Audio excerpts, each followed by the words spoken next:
Stimulus bansos dipilih pemerintah sebelum pemberlakuan kenaikan PPN 12%. Apakah kebijakan pemberian bansos ke masyarakat sebelum pemberlakuan kenaikan PPN 12% sepadan? Sudah bergabung ekonom Universitas Indonesia, Budi Frensidi. Selamat pagi, Prof. Budi. Pagi Mbak Kota. Prof. Budi, pemerintah akan menyalurkan bansos sebelum kenaikan PPN 12% yang hampir dipastikan mundur pemberlakuannya. Tapi pertanyaannya adalah, apakah stimulus ini sepadan dibandingkan dengan dampak jika PPN naik ke 12% ke depannya? Pertama, namanya bansos itu bersifat sementara sehingga ya tidak akan sepadan dengan kenaikan yang akan berlangsung terus-menerus. Kedua, bansos selalu menyasar yang kelas bawah sehingga yang kelas menengah sudah pasti tidak berdampak, artinya yang makin terjepit saja pada akhirnya. Oke, artinya memang bansos ini sifatnya temporer yang harus diperhatikan oleh pemerintah karena dampak PPN 12% ini nggak temporer gitu, tapi bisa berjalan panjang. Prof. Budi, April 2022 PPN juga naik jadi 11%. Apakah pelemahan daya beli kelas menengah yang terjadi saat ini adalah hasil atau ada andil kenaikan PPN 11% 2 tahun yang lalu itu? Saya pikir ada andil dari kenaikan PPN dari 10 menjadi 11% ya, karena kalau kita belajar pajak, yang namanya pajak itu memang selalu ada efek kontraktif. Jadi tidak bisa dipungkiri bahwa kenaikan PPN 10 menjadi 11% mempunyai andil di dalam menurunkan daya beli masyarakat.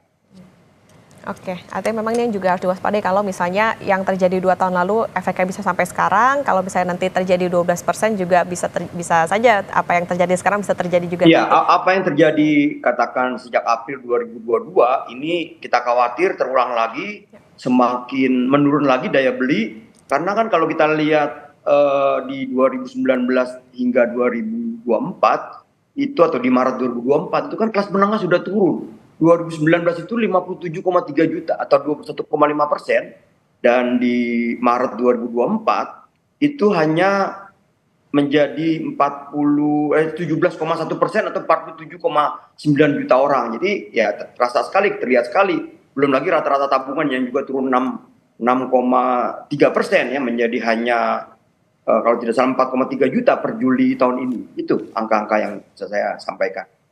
Prof, penerimaan pemerintah diperkirakan bisa bertambah antara 70 triliun sampai 80 triliun per tahun karena PPN naik ke 12%. Adakah hitungan bahwa konsumsi nasional bisa atau akan turun di bawah 57% dari PDB? Ya, kita tahu bahwa kalau hukum demand and supply, terutama demand, itu ada berlaku elastisitas. The higher the price, semakin tinggi harga, maka siap-siap quantity demanded, jumlah yang bisa ditransaksikan akan semakin turun. Sehingga sangat mungkin 57% akan turun menjadi, kita tidak tahu, kalau angkanya sudah pasti 50% lebih ya, menjadi 54 atau 55. Jadi bisa akan memberatkan GDP kita yang kita lihat beberapa kuartal terakhir juga 3 kuartal berturut-turut terus turun ya, terakhir kan 4,95% kalau tidak salah, walaupun rata-rata dari economic growth masih ya sekitar 5, tapi kan tren menurun ini kan akan terus terjadi kalau pemerintah tidak melakukan pertimbangan ulang untuk menunda ataupun bahkan membatalkan, tapi men-switch ke PPh badan yang mengembalikan katakan ke 25%.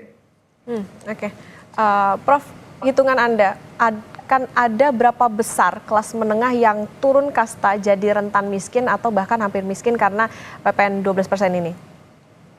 Saya pikir sebelumnya 21,5% turun menjadi 17,1%, tidak tertutup kemungkinan turun lagi menjadi hanya sekitar 15% kelas menengah ini, sehingga yang kelas di bawahnya itu akan lebih banyak, dan itu kan suatu yang menyedihkan ya untuk kita saksikan, terutama buat pemerintah yang ingin mengejar mensejahterakan dan sebagainya, mengejar target pertumbuhan ekonomi 8%, padahal konkretnya realitanya semakin banyak yang turun kelas. Itu kan kastanya turun kan menjadi ya suatu indikator yang kurang baik lah buat perekonomian kesejahteraan masyarakat. Saya pikir akan bisa turun ke 15% atau 15, sekian persen ya, Dokter. Ya, selain turun kelas tentu yang juga menjadi catatan adalah masyarakat yang belanja bisa jadi mengerem bagaimana pengeluaran mereka ataupun juga daya beli mereka juga akan terdampak Iya, ya dengan istilahnya kenaikan 12%. mereka mulai mencoba ataupun mempromosikan frugal living, dan ini Ya, juga frugal living. sudah pasti efeknya sangat negatif buat perekonomian kita karena semakin sedikit orang sedia membelanjakan uangnya. Prof Budi, bansos ini kan yang jadi catatan adalah hanya untuk kelas bawah. Artinya apakah ini juga bisa diartikan begitu perlindungan terhadap kelas menengah memang kosong, bahwa pemerintah memang ya nggak peduli dengan kondisi kelas menengah, padahal tadi bisa angkanya kalau dari 17%-an begitu bisa jadi 15% karena ada kenaikan PPN 12% ini. Iya, iya. Dan ini bukan saja fenomena pemerintahan sekarang ya. Jadi kita perhatikan mungkin sejak 1-2 kabinet terakhir ataupun 5-10 tahun yang lalu, kelas menengah itu benar-benar tidak mendapatkan perhatian dari pemerintah. Ya, sementara kelas atas itu katakan teks amnesti, PPh badan diturunkan, sementara kelas bawah bansos dan sebagainya. Sementara kelas menengah ini yang benar-benar menjadi semakin terjepit atau ya kita sebutnya struggling middle class lah. Oke.